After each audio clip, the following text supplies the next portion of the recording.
여러분 안녕하십니까? 2022년 11월 12일을 맞아서 오늘도 생명의 양식 하나님의 말씀 함께 나눕시다. 창세기 46장 8절로 27절인데 여기에는 야곱의 후손 70인의 기록이 쭉 열거되어 있습니다. 마지막 두 구절을 봉독합니다.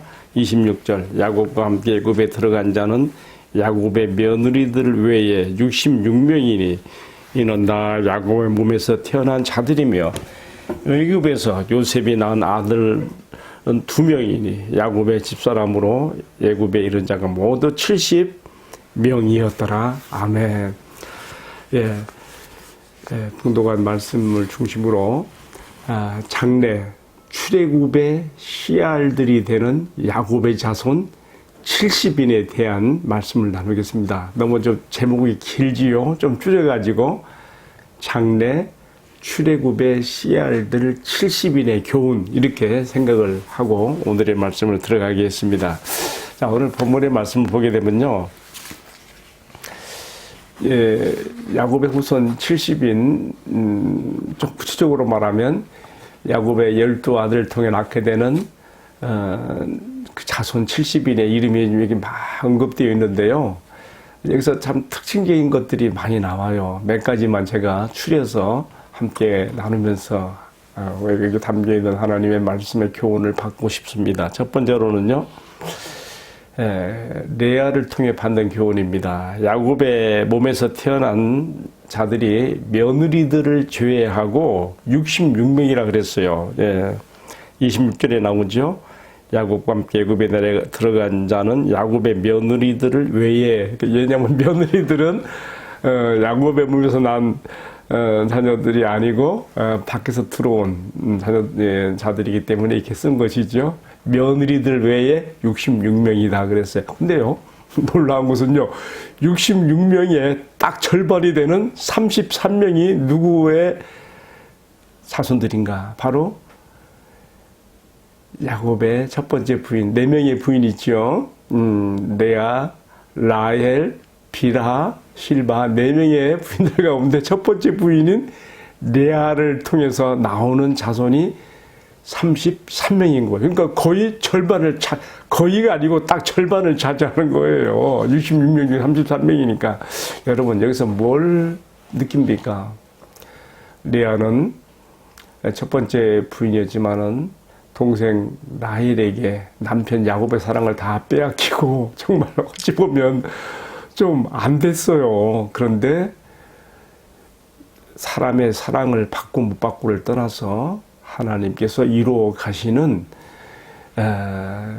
이 거룩한 하나님의 백성의 씨알이 되는 애굽에 내려가는 자 70명 중 며느리를 제하고 66명 중 딱 절반이 되는 33명이 바로 레아의 자손들이라는 점에서 여기서 뭔가 우리 주시는 교훈이 있어요. 뭐겠습니까? 여러분, 사람에게 인정을 받고 못 받고를 떠나서 사람들에게 영예를 얻고 못 얻고를 떠나서 사람의 사랑을 받고 못 받고를 떠나서 이런 것과 별개로 하나님의 나라에 크게 기여하는 사람들이 있다는 것을 우리가 레아를 통해서 배우게 되는 것이죠. 여러분, 예수님도 그렇지 않았습니까?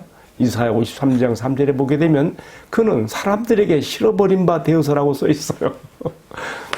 여러분, 예수님이 이렇게 사람들에게 실어버림을 당하고 또 자기 형제 동족들에게 버림을 당하셨지만은 우리 예수님을 통해서 이 하나님 나라의 결정적인 기반을 세우게 되는 것처럼 오늘 우리가 이 땅에 살아가는 동안에 나에게 내가 사람들의 어떤 인정을 받고 받고를 떠나서 사랑을 받고 받고를 떠나서 나를 통해서 하나님 나라에 실질적으로 크게 기여하는 일들이 있게 되기를 개인적으로 소원을 갖게 됩니다. 여러분들도 사람에게서 오는 영광과 위로를 구하는 것보다 실제적으로 예수님처럼 또 야곱의 4부인 중 레아처럼 우리가 하나님의 나라를 위해서 정말 실질적으로 기여하는 은혜를 받게 되기를 주님의 이름으로 축복합니다. 두 번째 생각하게 되는 것은 요셉과 베냐민에 대한 이야기인데요. 특별히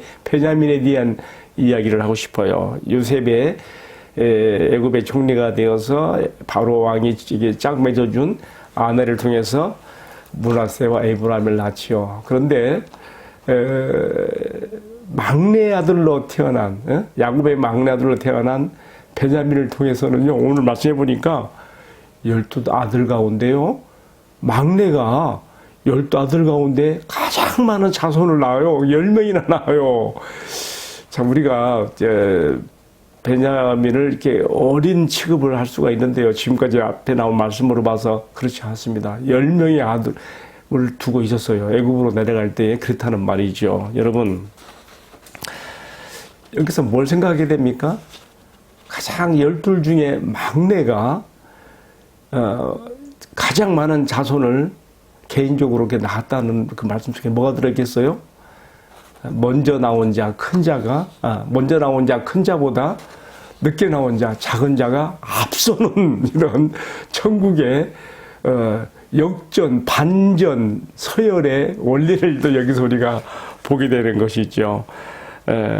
어찌 보면 늦게 시작했기 때문에 불리한 것 같아도, 불리한 입장이어도 오히려 하나님께서 번성하게 하심으로 앞설 수 있다는 그 원리를 또 이 베냐민을 통해서 우리가 배우게 되는 것이죠. 제가 지금 앞서서 레아가 난 자식들이 33명으로서 절반을 차지한 것에 대해서 말씀드렸고요. 두 번째로 특징으로서는 막내 아들 베냐민을 통해 낳은 자식들이 오히려 12아들 중에 가장 막내인데도 가장 많은 10명을 낳았다는 거, 여기서 주는 또 교훈도 있다고 제가 말씀을 나눕니다. 세 번째는요, 야곱의 12아들 가운데 어찌 보면 좀 상종하지 말아야 되는 가나안 여인을 통해서 자식을 낳게 되는 두 사람이 나와요. 누구냐면은 두 번째 아들 시므온과 네 번째 아들 유다예요. 이미 이게 유다에 대한 이야기는 우리가 38장에서 다 봤지 않습니까? 유다가 가나안 사람 수아의 딸을 아내로 취해서 이렇게 엘과 오난과 셀라를 낳았다는 이야기 했고요. 또 이제 며느리로 맞아들인 그 여인도 가나안 딥나의 여인, 딸 데나, 다말을 이렇게 며느리로 맞아들였는데, 지금요, 이미 유다가 가나안 여인을 얻어서 자식을 낳게 된 얘기는 앞에서 다 38장에서 말했으니까 여기서는 지금 그 말은 빠뜨렸고, 시므온도 가나안 여인을 통해서 사옥이라고 하는 아들을 낳았다 하는 얘기를 여기서 보여주면서 제가 그 생각이 들어요. 야곱의 12아들 가운데 가장 튀는 그 모습을 보이는 두 아들이 시므온과 유다라고 보여져요. 그래서 이게 가나안 여인들과 막 결혼해버리고, 그래서 시므온의 경우는 말하자면 본처 외에도 또 가나안 여인을 얻은 거고요. 유다의 경우는 이제 며느리 다말을 통해서 자식을 낳게 되는데, 시므온에 대한 후대의 이야기는 좀 부정적으로 나가요. 그런가 하면 유다의 경우는 그렇지 않아요. 비록 가나안 이방 여인이고 며느리 다말을 통해서 나오신 그 자식들이지만은, 다 이것도 지금 우리가 앞선 설명에 다 나왔으니까 생략하겠습니다. 유다가 다말을 통해서 베레스와 세라 쌍둥이 형제를 낳게 되는데, 또 이 베레스가 여기 말씀에 보게 되면은 또 이 베레스가 또 누굴 낳게 되는가 하면요, 12절에 나오죠. 헤스론과 하몰을 또 낳았다. 그래서 지금 4대를 기록했어요. 오늘 그 야곱의 12아들 가운데 대개는 3대로 이야기로 끝나고 있는데, 아셀과 유다만큼은 자손이 막 이어져갖고 야곱부터 4대까지 이름이 나와요. 근데 특별히 유다의 자손들 가운데서 야곱, 유다로 이어져서 베레스로 해서 또 여기서 또 헤스론까지 4대가 기록되어 있는 모습을 보면서 저는 그 생각도 들어요. 과연 창세기 저자가 장차 바로 이 유다의, 야곱과 유다로 이어지는 이 계보에서 장차 메시아 그리스도가 나올 것을 알고서 썼을까, 그런 생각도 해보게 됩니다. 어쨌든 오늘 이 본문에서는요, 12아들 가운데 특별히 4대가 기록된 것은 아셀과 유다인데 특별히 유다를 통해서 장래 메시아의 계보가 이렇게 언급되고 있다는 4대까지 언급되고 있다는 것은 참 특이한 것이다. 그 생각을 또 해보게 되는 것입니다. 자, 네 번째 생각해보는 특징적인 교훈이 있어요. 그러면 레이의 아들들을 몇 절에 나옵니까? 11절에 나오죠. 레이의 아들들은 게르손과 고앗과 무라리라 그랬어요. 여러분 이 게르손, 고앗, 무라리 그러면 무슨 생각이 들어요? 이후 400년이 지나서 출애굽하게 될 때에 이 이름들이 그대로 또 등장이 돼요. 그래서 여기 두 번째 아들로 태어나게 되는 아므람, 여기 보게 되면 게르손과 그앗과 무라리인데 그앗을 통해서 아므람이 나오고요. 아므람을 통해서 바로 아론과 모세와 미리암이 나오는 것이죠.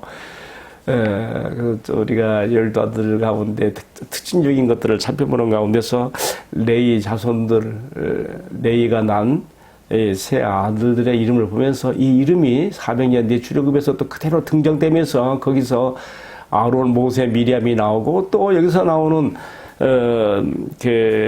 게르손, 그앗, 무라리 그 각 아들들의 후손을 통해서 성막에서 봉사를 어떻게 하게 되는가. 다 이 이름들을 따라서 무라리 자손, 고앗 자손, 게르손 자손들은 무슨 일 막 갈라지지 않습니까?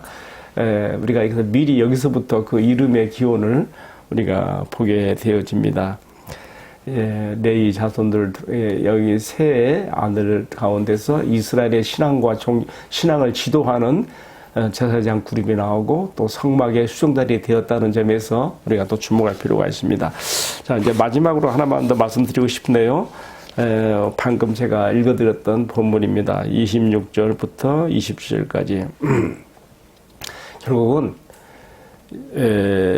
야곱의 자손 70인이 애굽에 내려가는데 이들이 곧 내려가는 가장 중요한 목적이 뭐냐 이 말이죠.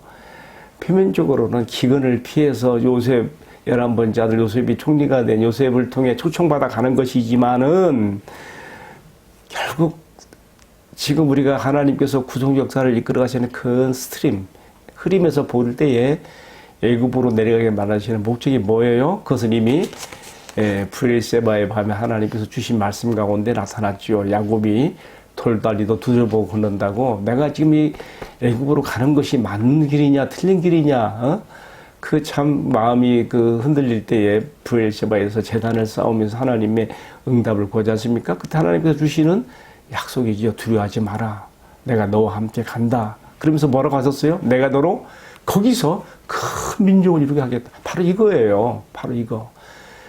애굽에서 마치 애굽을 어머니의 자궁으로 삼듯이 하나님께서 야곱의 후손 70인을 씨알로 삼아서 거기서 큰 민족으로 나중에 얼마큼 번성해요? 출애굽할 때 보면 장정만 20세 이상으로 싸울 수 있는 사람만도 60만 명이 되잖아요. 그렇다면요 한 가족 평균 4, 5인으로 계산해도 300만, 400만 그렇게 막 번성된 거예요. 아브라함의 약속하신 대로 이삭과 야곱에게 약속한 대로 내 자손이 하늘의 별과 같이 땅에 들어같이 많을 것이라가 그대로 실현된 것이 보여지고 있지 않습니까?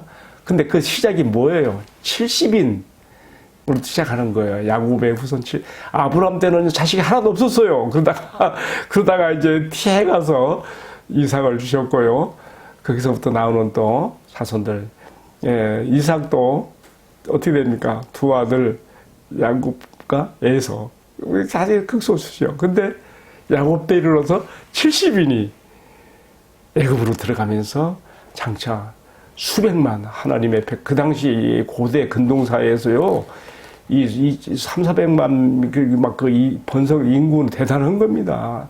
하나님께서 야곱의 후손 70인을 씨알로 삼아서 이렇게 하나님 나라의 백성의 규모로서 크게 만들어서 드디어 저 위대한 출애굽의 날을 바라보게 되는 그 시초가, 그 시발이 오늘 말씀 야곱의 후손 70으로부터 시작한다.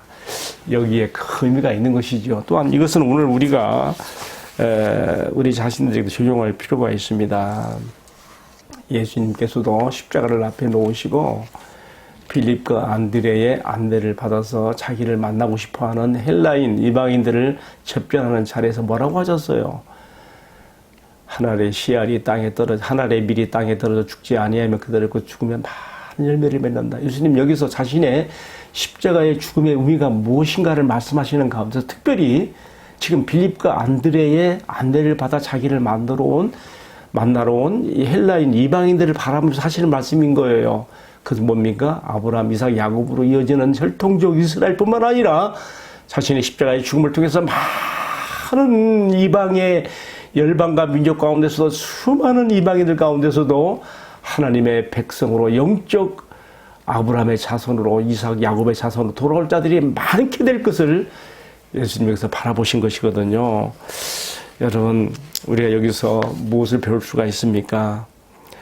애굽으로 들어간 야곱의 자손 70인이 장래 저 위대한 출애굽의 날들을 열게 되고 또 예수님의 십자가의 죽으심이 하늘의 그 실알이 되어서 이방 가운데서 수많은 하나님 백성들이 나오게 되는 것처럼 나도 오늘 애굽으로 상징이 되는 여기 제약 세상에서나마 나도 야곱의 70인 가운데 한 사람 같은 씨알이 되고 예수님의 미랄 정신, 씨알 정신, 하늘의 씨알 정신을 내가 따르는 내가 복음의 일꾼, 천국 일꾼이 되어서 나의 인생과 신앙과 삶을 통해서도 이 땅에 또 다른 거룩한 씨알들이 하나님의 백성들이 많이 열매 있게 되기를 간절히 소원하게 됩니다. 이 소원이 저 자신과 또 이 말씀을 시청하는 여러분 모두에게도 함께 하기를 주님의 이름으로 축복합니다. 아멘. 기도하겠습니다. 사랑하시는 주님, 야곱의 후손 70인이 장래 출애굽을 열고 하나님 나라요 백성이 되는 씨알이 되는 것처럼 그리고 우리 주님의 십자가의 죽으심이 하늘의 씨알이 되고 또 거기서 수많은 이방인 가운데 영적 아브라함의 후손들이 야곱의 후손들이 나오게 되는 것처럼 오늘 나도 이 땅에서 야곱의 70인의 씨알처럼 우리 예수님의 미랄 정신은 한 씨알이 되어 이 땅에서 많은 주님의 나라를 위한 열매를 맺게 되는 그러한 일꾼이 되도록 은총을 베풀어 주옵소서. 이 말씀을 시청하는 모든 성도들에게 같은 은혜를 나리어 주옵소서. 이 모든 말씀을 존귀하신 우리 주님 예수 그리스도의 이름으로 기원하옵나이다. 아멘. 예, 마쳤습니다. 감사합니다.